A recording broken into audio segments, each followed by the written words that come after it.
कहानी शुरू होती है और हम फिल्म के मेन कैरेक्टर अनीता नीडी को देखते हैं, जो कि एक पागल खाने के अंदर मौजूद होती है। नीडी का बिहेवियर बिल्कुल नॉर्मल नहीं होता, वो बहुत एग्रेसिव होती है। इसी पागल खाने की एक नर्स नीडी के पास आती है और उसे खाना खाने का कहती है, लेकिन जवाब में नीडी उस नर्स को मारना शुरू कर देती है और उसके मुंह पर स्पिट भी करती है, यानी कि उसके मुंह पर थूकती है। और नीडी को सजा के तौर पर एक अंधेरे वाले ऊंचे कमरे में बंद कर दिया जाता है। यहाँ पर अनीता नीडी अपने पास्ट के बारे में सोच रही होती है। उसे अपनी पिछली तमाम लाइफ याद आती है। वो अपनी बेस्ट फ्रेंड जेनिफर के बारे में भी सोचती है। जेनिफर और नीडी बहुत अच्छे दोस्त होते हैं। अब कहानी पास्ट में चली जाती है और यहाँ पर हम एक गांव डेविल्स केटल को देखते हैं और ये दोनों इसी गांव से बिलोंग करती हैं। बेसिकली इस शहर का नाम एक झरने की वजह से पड़ा था। इस झरने का गिरने वाला तमाम पानी एक होल के अंदर चला जाया करता था और किसी को आज तक मालूम नहीं हुआ था कि इस होल में जाने वाला पानी आखिरकार जाता कहाँ है। इसी मकसद के लिए बहुत से साइंटिस्ट, रिसर्चर्स और कॉमन लोग भी इसको मालूम करने की कोशिश करते हैं, लेकिन सब नाकाम रहते हैं। अब हम अपनी मेन स्टोरी की तरफ वापस आ जाते हैं। जेनिफर अपने कॉलेज की बहुत मशहूर, खूबसूरत, पॉपुलर और नाइस लड़की मानी जाती है, जबकि दूसरी तरफ अनीता नीडी अपनी बेस्ट फ्रेंड से बिल्कुल अलग होती है। ये दोनों आपस में बेस्ट फ्रेंड तो हैं, लेकिन बाय नेचर या ट्रेड्स के मुताबिक ये दोनों एक दूसरे से बिल्कुल अलग हैं। जेनिफर तो बहुत फेमस है, लेकिन नीडी काफी शाय और बिल्कुल भी फेमस नहीं होता, ना ही जेनिफर की तरह खूबसूरत। नीडी का एक बॉयफ्रेंड भी होता है जिसका नाम चिप है, लेकिन नीडी अपने बॉयफ्रेंड से ज्यादा अपनी फ्रेंड जेनिफर को फोकियत देती है, जिसकी मिसाल ये है कि जब जेनिफर नीडी को कहती है कि रात को हम एक लोकल बार में चलेंगे, वहां पर एक बैंड परफॉर्म करने वाला है, हमें बहुत मजा आने वाला है, तो नीडी जेनिफर को वैल्यू देती है, ना कि अपने बॉयफ्रेंड को, और अब वो उस बार में चले जाते हैं। इस पार्टी में जेनिफर एक बैंड परफॉर्मर निकोलाई की तरफ अट्रैक्ट हो जाती है। वो उसे पसंद करने लगती है और वो उसे ड्रिंक की भी ऑफर कर। जब जेनिफर निकोलाई के लिए ड्रिंक लेने के लिए जाती है तो निकोलाई अपने किसी दोस्त से जेनिफर के मुतालिक कुछ बातें करता है, जिनको नीडी सुन लेती है और नीडी को उसकी की गई बातें बिल्कुल पसंद नहीं आती। नीडी ये बातें जेनिफर को बताती है, लेकिन जेनिफर उनको नजरअंदाज कर देती है और कहती है कि इग्नोर इट। अब बैंड की परफॉर्मेंस शुरू हो जाती है,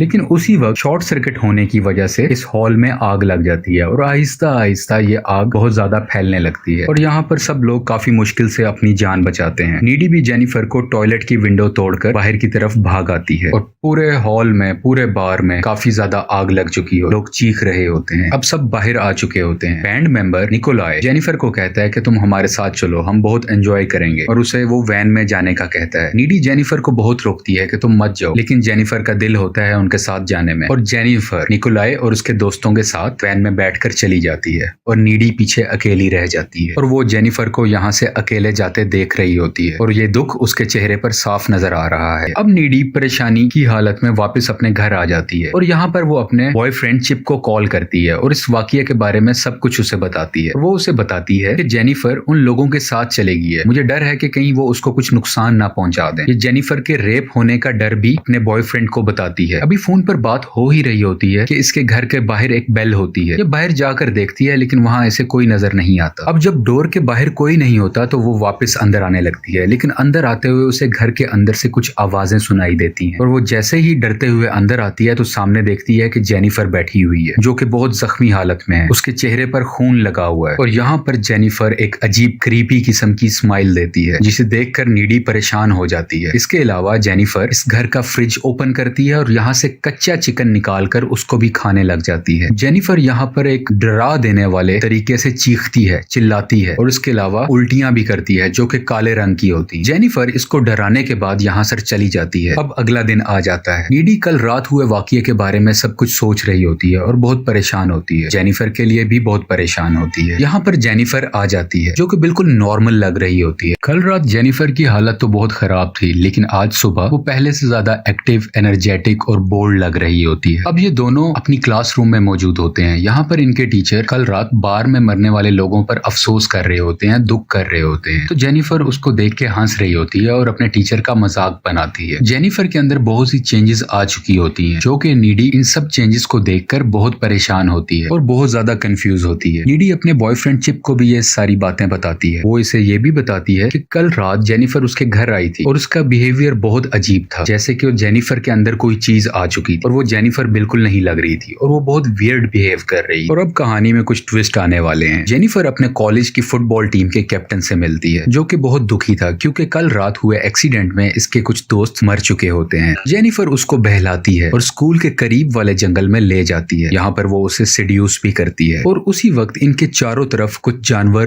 परिंदे इकट्ठे हो जाते हैं जो इनको देखने लगते हैं। यह बहुत अजीब मंजर है और उसी वक्त जेनिफर का चेहरा बदल जाता है। उसके दांत बड़े से हो जाते हैं जैसे कोई ईवल उसके अंदर आ गया हो और वो अपने साथ मौजूद फुटबॉल कैप्टन को मार देती है। मरते हुए ये फुटबॉल कैप्टन चीखा होता है जिस चीख की आवाज कॉलेज के प्रोफेसर ने सुन ली होती है और इस चीख को सुनते हुए कॉलेज के प्रोफेसर उधर आते हैं जहाँ पर वो प्रोफेसर इसकी कटी और फटी हुई लाश को देखते हैं। नीडी और जेनिफर फोन पर बात कर रहे होते हैं। नीडी बहुत दुखी है क्योंकि बहुत कम वक्त में इनके शहर में बहुत सी अमवात हुई हैं, बहुत से लोग मरे हैं, लेकिन जेनिफर उसे कहती है कि तुम चिल करो और मूव ऑन करो। इसके अलावा हम यहाँ पर यह भी देखते हैं कि जेनिफर लाइटर से अपनी जुबान पर आग लगा रही होती है लेकिन उसकी जुबान को जरा भी नुकसान नहीं पहुंचता और जेनिफर नीडी को कहती है कि आई एम गॉड, मैं खुदा। और आहिस्ता आहिस्ता अब 1 महीने का वक्त गुजर चुका है। अब जेनिफर बहुत थकी हुई लगती है, बीमार लगती है, टायर्ड लगती है। अब ये बिल्कुल पहले जैसी एक्टिव और एनर्जेटिक नहीं रही। अब हम देखते हैं कि एक स्टूडेंट जेनिफर को सिनेमा जाने की ऑफर करता है कि हम वहां पर बहुत एंजॉय करेंगे, लेकिन जेनिफर उसे इनकार कर देती है और कहती है कि हम रात को मिल सकते हैं। और वो उसे एक ऐसे घर में बुलाती है जिसका कंस्ट्रक्शन का काम हो रहा होता है। अभी वो घर मुकम्मल तौर पर नहीं बना होता। अब रात का वक्त आ जाता है और जब जेनिफर उस लड़के से बात कर रही होती है तो उसकी आंखों का रंग बदलने लगता है। वो लड़का इसकी आंखें देख के डर जाता है कि उसी वक्त जेनिफर उस लड़के को भी मार देती है और इसके जिस्म से उसकी बोटियां निकाल कर खाने लगती है, यानी कि इसके जिस्म को कच्चा खाने लगती है। दूसरी तरफ नीडी अपने दोस्त के साथ होती है, अपने लवर के साथ होती है। उसको जेनिफर के मुताल्लिक रौने ख्वाब आते हैं, उसे ख्यालात आते हैं कि जैसे जेनिफर किसी मुश्किल में है और वो उसी वक्त अपने घर से भाग के बाहर निकल आती है। वो अभी रोड पे होती है कि सामने से जेनिफर आ जाती है जो खून में लथपथ होती है। इसके अलावा जेनिफर नीडी की कार की विंडशील्ड यानी कि उसके शीशे पर भी जंप करती है। नीडी बहुत डर जाती है, घबरा जाती है। खैर नीडी वहां से भागकर अपने घर आ जाती है। जैसे ही नीडी अपने बेड पर सोने जा रही होती है तो वहां पे वो जेनिफर को देखती है जो बिल्कुल नॉर्मल हालत में होती है। नीडी बहुत कंफ्यूज हो जाती है। नीडी कुछ नहीं समझ पा रही होती कि ये क्या हो रहा है और वो जेनिफर को कहती है कि तुम यहाँ से चली जाओ, लेकिन जेनिफर कहती है कि तुम परेशान मत हो, हम दोनों बेस्ट फ्रेंड्स हैं और मैं तुम्हें सब कुछ सच बताऊंगी कि उस रात को क्या हुआ। ये उसी रात की बात कर रही होती है जिस दिन उस बार में आग लगी होती है, क्योंकि नीडी ने जेनिफर को एक भयानक रूप में भी देखा होता है और एक नॉर्मल रूप में। तो नीडी कहती है कि मैं सच जानूं और जेनिफर सब बातें बताने लगती है। जेनिफर बताती है कि उस रात जब मैं उस बैंड के लड़कों के साथ वैन में बैठकर गई तो वो मुझे झरने के पास ले गए थे। निकोलाय जो बैंड का मेंबर था और उसके तमाम दोस्त बेसिकली शैतान को पूजा करते थे और वो ये सब इसलिए कर रहे थे ताकि वो अपने म्यूजिकल कैरियर में सक्सेस पा सके। उन्होंने मुझसे पूछा था कि क्या तुम वर्जिन हो, तो मैंने उन्हें कहा था कि हाँ। तो बेसिकली उन्होंने मुझे मारकर शैतान को सेक्रीफाइस करना था ताकि उनको कामयाबी मिल सके। ये बैंड काला जादू बेसिकली कर रहा था। निकोलाय जो बैंड मेंबर था उसने जेनिफर को चाकू मारकर उसी झरने में फेंक दिया होता है। यहाँ पर एक और बात भी पता चलती है कि जेनिफर असल में वर्जिन नहीं होती, जिस वजह से वो जिंदा बच जाती है, लेकिन जिंदा बचने के बाद वो नॉर्मल नहीं रहती, उस पे ईवल पोजेस कर लेता है, शैतान उस पर हावी हो जाता है। मैं एक चीज क्लियर करता चलूं, वो बैंड मेंबर्स इस सेक्रीफाइस के बाद वो भी फेमस हो गए और जेनिफर भी जिंदा बच गई, लेकिन उस पर शैतान हावी हो गया। और वो ये भी बताती है कि जब वो जागी तो उसे बहुत भूख लग रही थी और भूख की हालत में मैं तुम्हारे घर भी आई थी, क्योंकि तुम मेरी बेस्ट फ्रेंड हो तो मैं तुम्हें कभी भी नुकसान नहीं पहुंचा सकती, इसलिए मैं उस रात तुम्हारे घर आई और फ्रिज खोल के कच्चा चिकन खाने लग गई। जेनिफर अपनी दोस्त को ये भी बताती है कि जब वो किसी इंसान को खा लेती है और उसका पेट फुल होता है तो उसके अंदर एक्स्ट्रा पावर्स आ जाती हैं और वो इस बात को अपना हाथ काट कर शो भी करती है। वो अपने हाथ को काटती है तो उसका हाथ फौरन से खुद ही हील हो जाता है। जेनिफर के पास अब शैतानी ताकतें हैं। ये सब सुनकर, देखकर और जानकर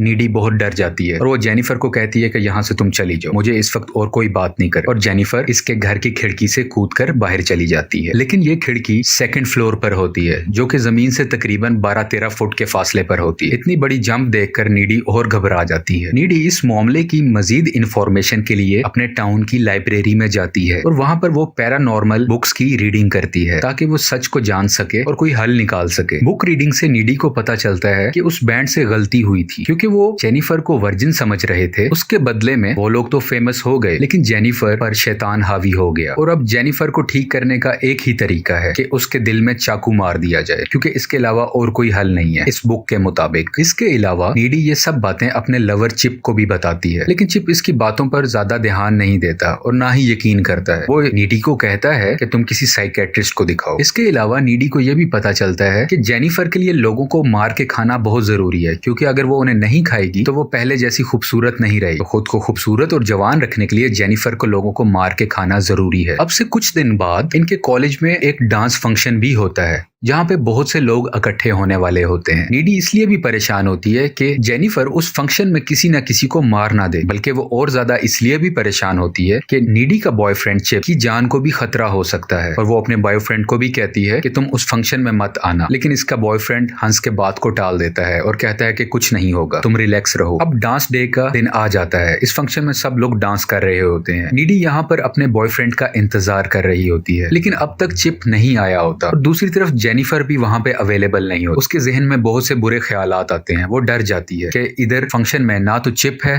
ना ही जेनिफर, और इस परेशानी की हालत में वो उस फंक्शन से भागकर घर की तरफ आती है। नीडी को चिप के घर से पता चलता है कि वो अभी ही कुछ देर पहले वॉक करता हुआ कॉलेज फंक्शन अटेंड करने के लिए गया है और नीडी भी परेशानी की हालत में उसी तरफ भागना शुरू कर देती है। दूसरी तरफ चिप को रास्ते में जाते हुए दिखाया जा रहा होता है जहाँ पर जेनिफर इससे मिलती है और जेनिफर चिप को गुमराह करती है कि नीडी का किसी और के साथ अफेयर था और यही वजह है कि वो तुम्हें ज्यादा इंपॉर्टेंस नहीं देती। और इनके दरमियान और भी बहुत सी बातें होती रहती हैं। बातों बातों के दरमियान ये इसे एक खंडर की तरफ ले जाती है। जेनिफर का हमेशा से तरीका रहा होता है कि पहले वो किसी को सिड्यूस करती है और फिर उसे मार देती है। जेनिफर चिप के करीब जा ही रही होती है कि चिप उसे रोक देता है क्योंकि वो नीडी से प्यार करता है और वो नहीं चाहता कि कोई और लड़की उसके करीब आए। इस चीज को देखते हुए जेनिफर को बहुत गुस्सा आ जाता है और वो गुस्से में चिप पर अटैक कर देती है, उस पर हमला कर देती है। जेनिफर का ये रूप बिल्कुल शैतानी है। दूसरी तरफ हम देखते हैं कि नीडी इन दोनों की तलाश में भी वहां पहुंच जाती है। नीडी देखती है कि जेनिफर उसके लवर के गले पर काट रही होती है, उसको मारने की कोशिश कर रही होती है और ये बिल्कुल खून से भरी होती है, लेकिन नीडी भी उधर कूद जाती है और अपने लवर को बचाने की कोशिश करती है।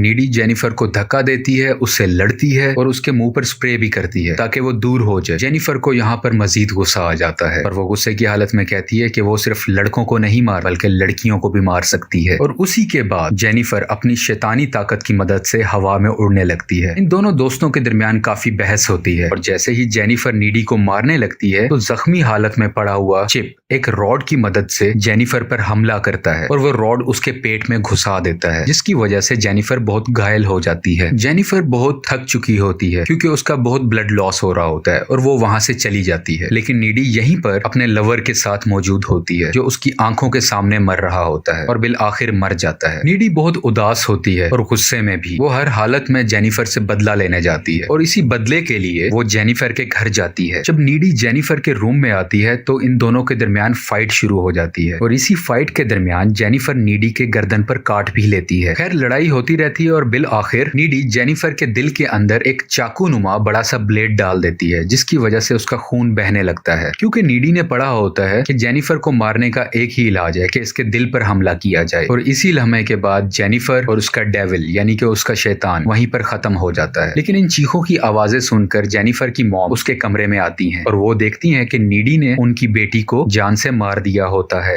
और अब मूवी अपने इनिशियल सीन्स पे आ जाती है कि नीडी क्यों उस जेल में थी, क्यों उस पागल खाने में थी, क्योंकि इसने जेनिफर का कत्ल किया होता है। लेकिन अजीब बात हमें यह पता चलती है कि अब ये नीडी पहले वाली नीडी नहीं रही और उसकी वजह यह है कि जेनिफर ने नीडी को लड़ाई के दरमियान काटा होता है, जिसकी वजह से ये शैतानी ताकतें नीडी के अंदर भी आ जाती और हम यहाँ पर नीडी को हवा में उड़ता देखते हैं। यहाँ पर नीडी के पास भी अब सुपर नेचुरल पावर आ जाती है और इसी वजह से वो बहुत ज्यादा एग्रेसिव होती है, जबकि पहले नीडी ऐसी नेचर की नहीं थी। यहाँ पर ये इस काल कोठरी के अंदर बंद होती है, लेकिन नीडी अपनी शैतानी ताकतों का इस्तेमाल करते हुए यहाँ से उड़ जाती है और खिड़की से बाहर निकलकर बाहर चली जाती है, यानी कि इस जेल से भाग जाती है। जेल से भागकर ये उसी झरने के पास जाती है और इसे वही चाकू मिलता है जो निकोलाई ने जेनिफर को शैतानी ताकतें हासिल करने के लिए मारा होता है। नीडी उस चाकू को उठा लेती है और एक कार से लिफ्ट लेते हुए वहीं पर जाती है जहाँ पर वो बैंड होता है, जहाँ पर वो बैंड अपना कॉन्सर्ट कर रहा होता है। हम इस बैंड को भी देखते हैं जो अपना कॉन्सर्ट खत्म करने के बाद अपने रूम में बैठकर अय्याशी कर रहे होते हैं, जैसे कि ड्रग्स इस्तेमाल करना। और उसी वक्त वहां पर कोई आता है और इन सब मेंबर्स को मार देता है बहुत ब्रूटल तरीके से। इस वक्त तक ये नहीं दिखाया जाता कि ये कत्ल किसने किए, इन म्यूजिकल बैंड मेंबर्स को किसने मारा, लेकिन आगे चल के हम देखते हैं कि सीसीटीवी फुटेज में इनके रूम से और कोई नहीं निकल रहा होता बल्कि नीडी ही आ रही होती है, यानी कि ये तमाम कत्ल नीडी ने किए होते हैं। और इसका मतलब बिल्कुल क्लियर है, नीडी ने उन म्यूजिकल बैंड वालों को मार दिया जो कि वो डिजर्व करते थे, क्योंकि उनकी वजह से ये सब कुछ हुआ था। उसका लवर मरा था,